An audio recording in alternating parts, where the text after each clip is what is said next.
Hello, my name is Mike. My channel is Watch with Mike. The channel is about wristwatches.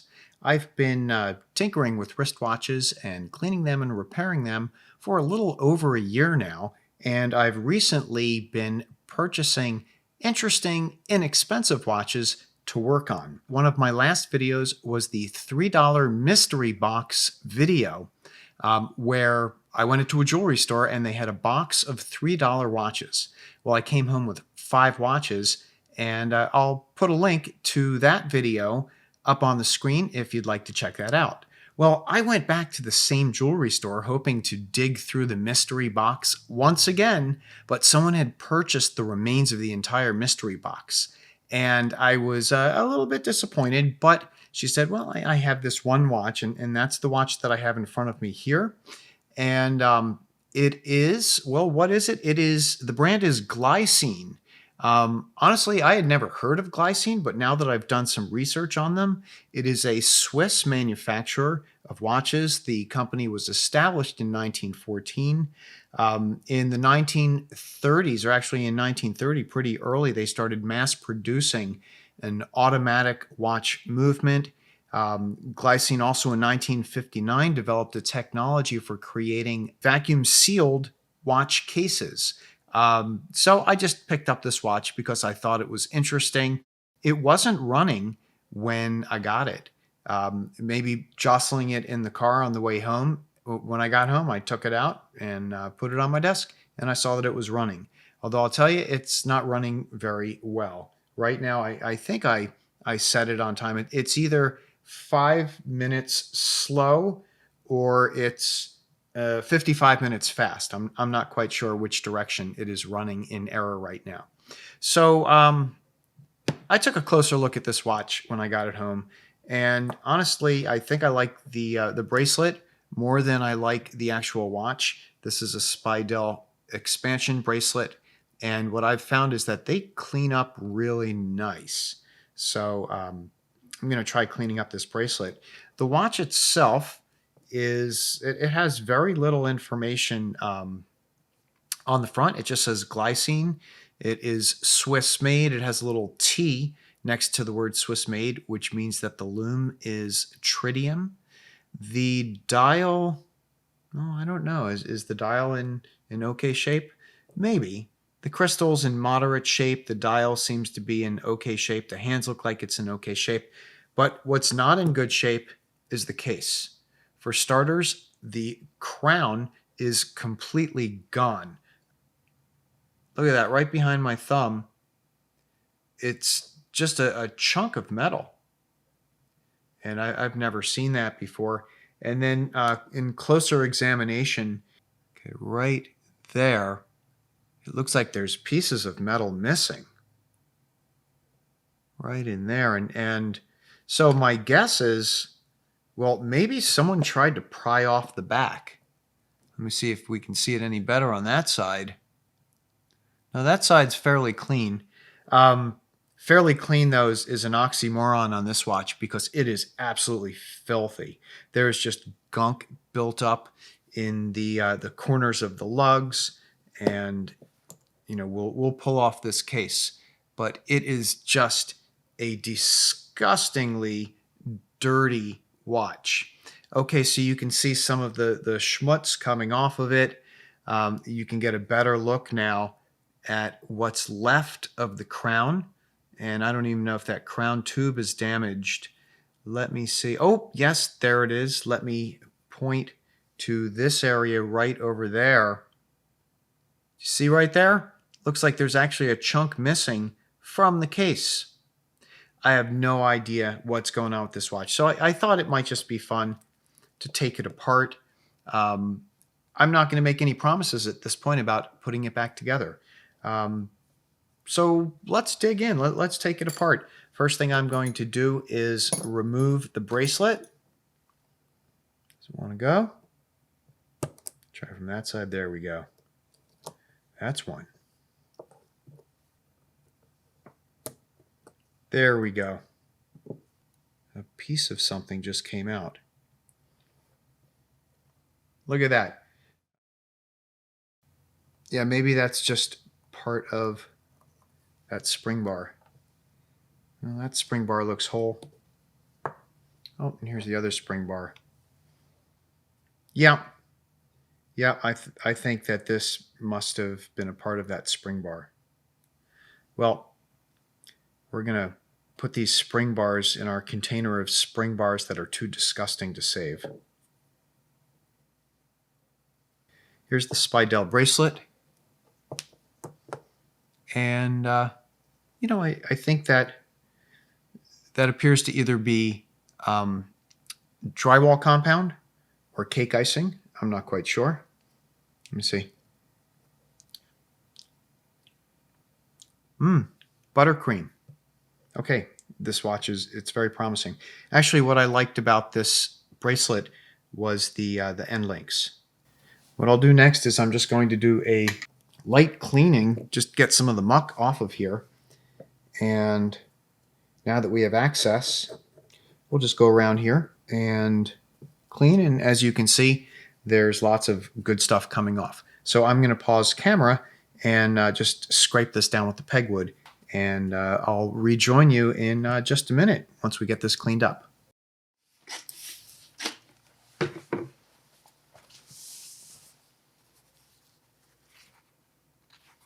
History.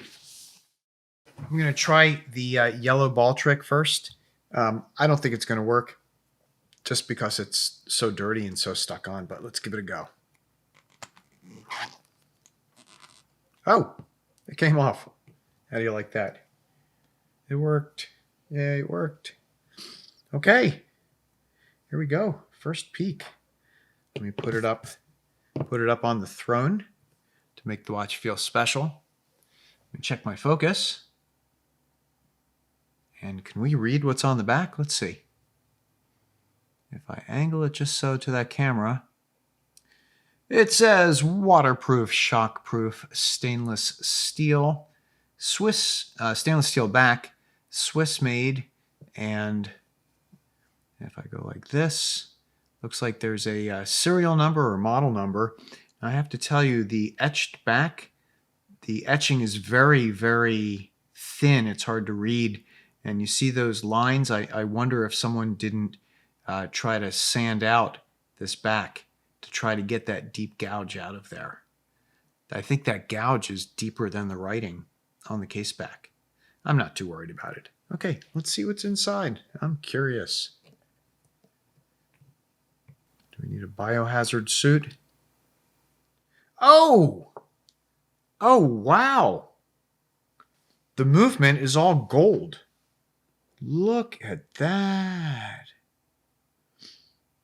This is a very nice looking movement. I'm completely surprised. Well, that is nice. Man, it's like I just got really excited over this. Now I'm wondering if we can get this movement out and if the movement is workable. Oh, that's interesting. Did you see that? The whole movement just wants to come out. This here is the crown screw. Don't go anywhere, movement.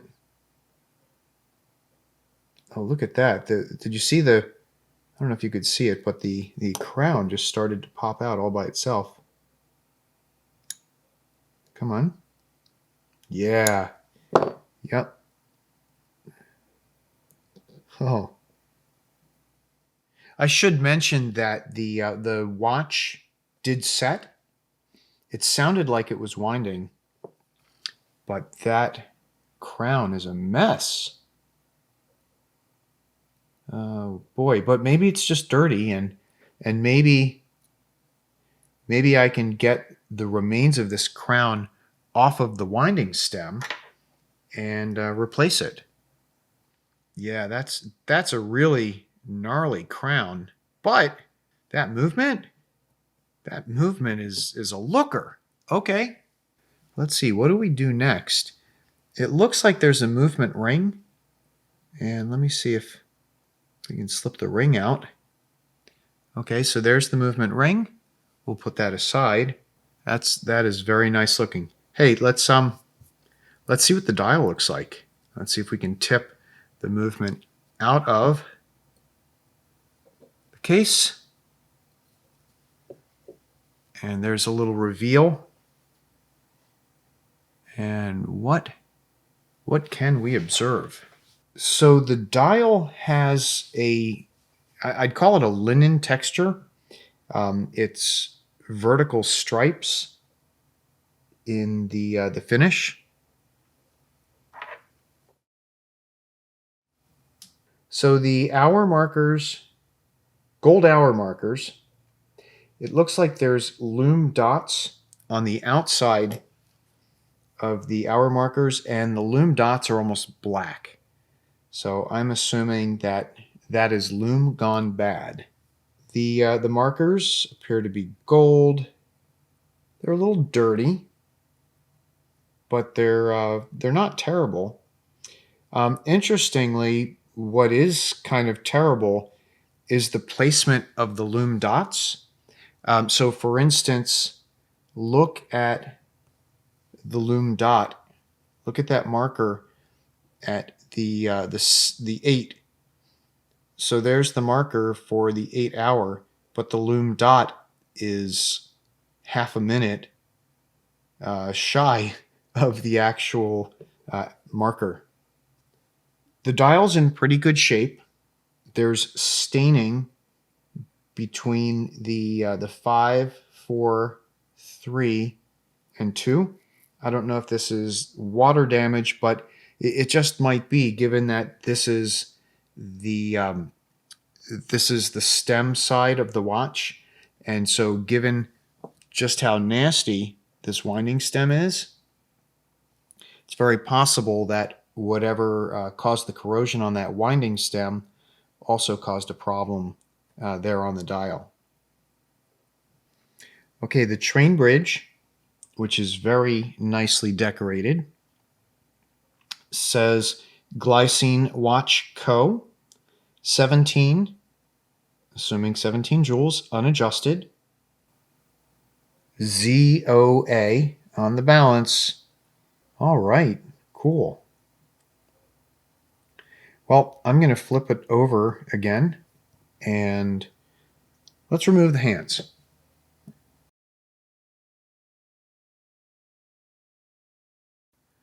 Let's start gathering up some of our parts here. Look at that, it's stuck to my tweezers. Okay. There's our back. Is that a gasketed back? Why, yes it is.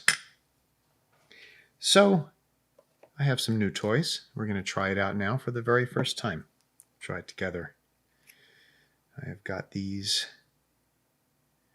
Bergion hand remover protector sheets. And these are supposed to slip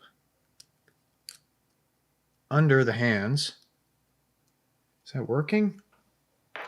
Am I doing it right? I don't know. It doesn't feel right. I don't know what I'm doing here. Well, I know what I'm trying to do. It's getting caught on the little on the markers. Okay. So there we go. I've wedged that under. The hands are more or less lined up. So in addition to the dial protector, I have this, well, new to me, but used Presto hand puller tool. And you squeeze it, and those little grippies go underneath the hands and gently lift up the hands. First time I'm using it. Let's see if it works. Or more precisely, let's see if I can get it to work. Well, something happened. Okay, all right, 2 out of 3. Second hand. Minute hand. And let's go back for a second pass at that hour hand. Wow, that's really on there. I don't know if it's like it's really on there near the dial. If we're really careful, let's see if we can get those little teeth under there. If not, I'm just going to use my hand levers. Swing and a miss. So these are my new hand levers. I made these in my video of my 1953 Bulova watch rebuild, which as of this filming isn't live yet. It's still on the editing desk. But I made them for another purpose, and they didn't work for that other purpose. So now we're going to use them here. And these were made from extra spring bar tools. These are nice and small. I think we did it. I'm going to put the hands away. I'm going to put on some finger cots so I don't get my hand oil on the movement. And then the next step will be to remove the dial. Now it looks like there's two tiny little dial feet screws. In fact, that one was very loose.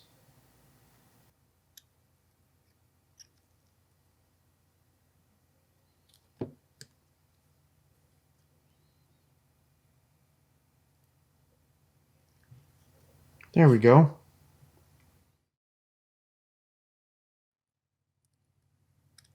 Yes, there we go. Come on.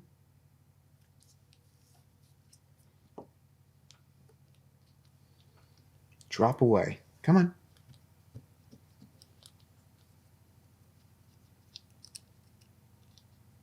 There we go. Success.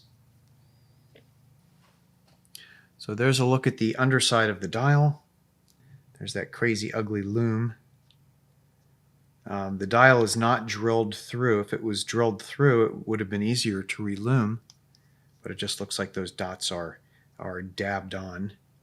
Put the dial in this membrane box, which will sandwich the hands, hopefully safely. Are those hands safe? They seem to have migrated to the side. Let's see. Come over here. The second hand is trying to get away. Don't jump. All right. See if the membrane holds that in place. And with that, let's take a look. Can you see all that beautiful gold? This is just gold for days. And we'll flip it over. Absolutely beautiful. Look at that. So I'm going to set these dial screws in just a little bit deeper so they don't fall out in the cleaning process.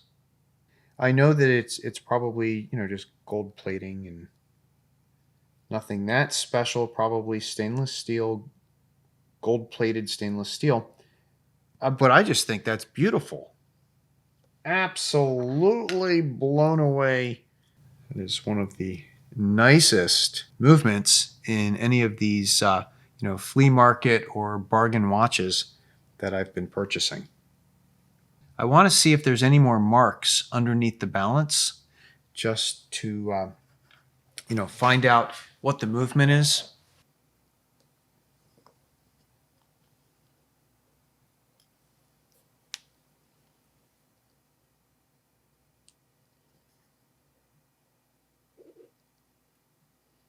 One thing I want to mention, it's a beautifully, beautifully thin movement as well.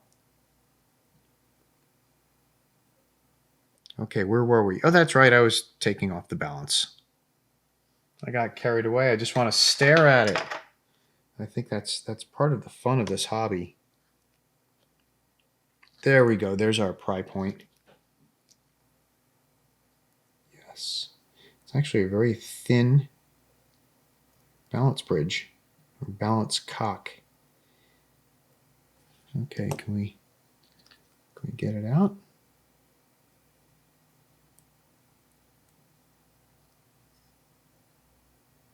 There we go. And fortunately, from what I can see, the balance and the balance spring, that hairspring, looked like it's in pretty good shape. So we can get a better look at it because that spring is sort of disappearing onto the black watch throne.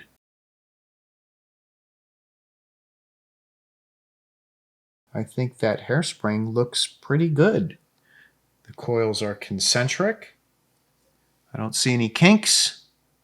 This movement is so nice. I'm actually really excited about getting them running. Okay, so there's the balance for safekeeping. And there's more writing. There it is. That's what I'm looking for. The writing underneath the balance. 2408. Is this an ETA?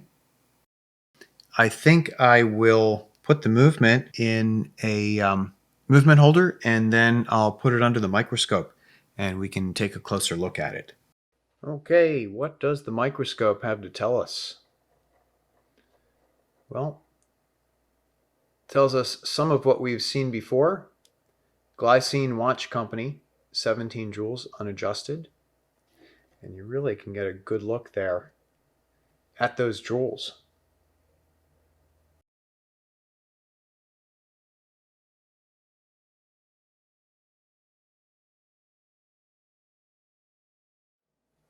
Yeah, I'm going with 2408 ETA movement. Nice look and movement. Look at that perlage. Perlage is the fish scale looking design there that's engraved onto the plates. I'm pleased. Well, there you go. I hope you enjoyed that quick dive into this Glycine men's watch. Oh, how much did I pay for this? I paid $10 for this watch. And, it really was, it was an ugly duckling on the outside. Um,